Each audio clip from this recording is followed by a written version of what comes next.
B2 dan mie, betul. Itu ada seorang asuk, ini cerita bener loh Pak, di gang, bukan Pak, di Karanganyar. Tahu Jakarta Karanganyar tahu? Gang, alah, gang apa namanya? Aku lupa. Gang Losufan atau Gang Gula, aku lupa Pak.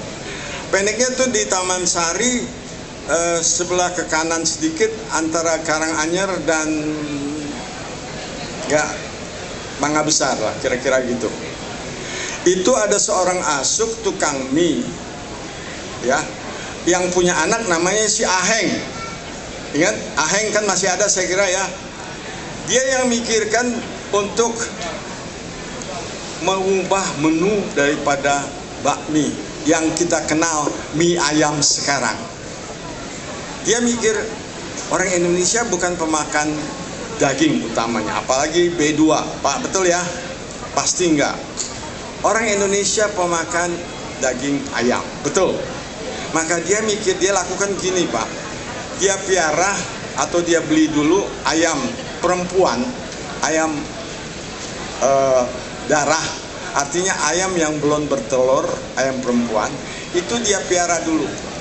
Dia piara selama 2 minggu, dia kandangkan. Itu ayam kerjanya cuma matok dan makan, tidak diumbar. Sama kayak Peking duck juga, tapi Peking duck dari kecil loh Pak. Bebek Peking itu dari kecil dipiaranya, tidak diumbar, tidak dilepas, maka itu dagingnya juga empuk. Nah, dia tuh sesudah 2 minggu itu ayam baru dipotong. Nah, itulah yang dia pakai dagingnya untuk mie-nya, mie ayam. Ya, bentar dulu. Si Asuk tuh adanya di Karanganyar.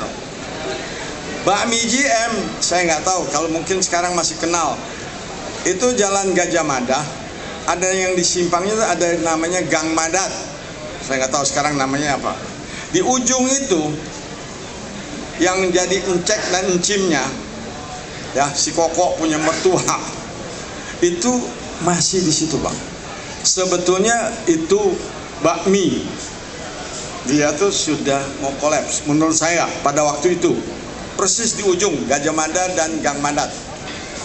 Ini kejadian bener loh Pak. Saya udah lupa tahunnya, tapi saya tahu ini kejadiannya karena saya suka makan dua-duanya. Baik bakmi Aheng si Asuk punya maupun bakmi Gajah Mada. Bedanya cuma gini. Kalau bakmi Aheng lebih tebal, air abunya tinggi.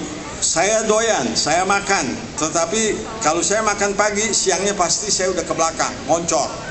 Ya kan? Jadi kejadian bener loh. Tapi kalau bakmi GM lebih halus, cukup enak. Dan air abunya tidak terlampau tinggi. Ya. Nah, si encek Gajah Mada adalah follower. Ada yang ngikuti, follower, ngikuti si Asuk punya.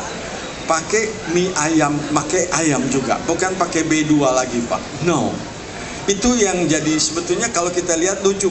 Kok yang pertama yang keluar idenya kok nggak berkembang lebih.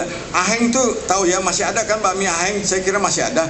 Tahu kenapa gagal terus? Dia tuker-tuker mitra terus. Kenapa?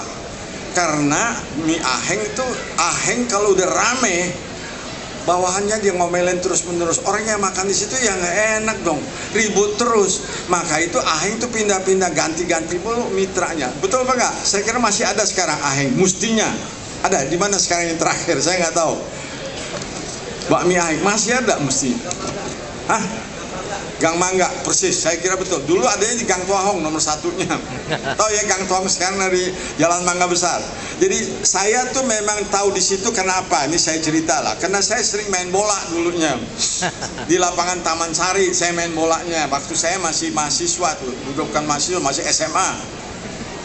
Jadi saya tahu tuh kejadian. Maka saya tahu juga, saya juga doyan makan bakmi Aheng itu di ujung Gang Tuahong itu. Betul itu.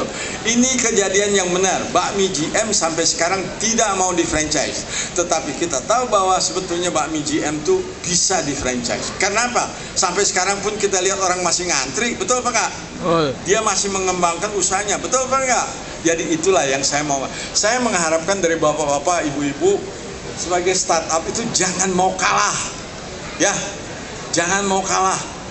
Jangan mau lari dari tanggung jawab. Kalau bisa fokus satu brand. Jangan gampang dialihkan. Jangan. Tetap mesti punya passion ya. Passion kepada brandnya you sendiri. You jangan mau kalah.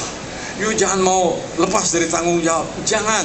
Itu yang saya ingin. Jadi memang masih banyak perjalanannya, masih jauh, saya ngerti. Tapi kita juga ingin mengharapkan munculnya usaha-usaha baru, Pak, Ibu. Kita ingin supaya Indonesia tuh menjadi pelaku di pasar domestik kita sendiri. Jangan yang asing yang masuk. Inilah yang kita mengharapkan, bahwa dari yang ada sekarang startup, kita mengharapkan semuanya bisa berkembang dengan baik. Dan memang lebih maju lagi. Itu yang menjadi pengharapan kita semua. Jadi saya kira cukup sekian ya. Terima kasih.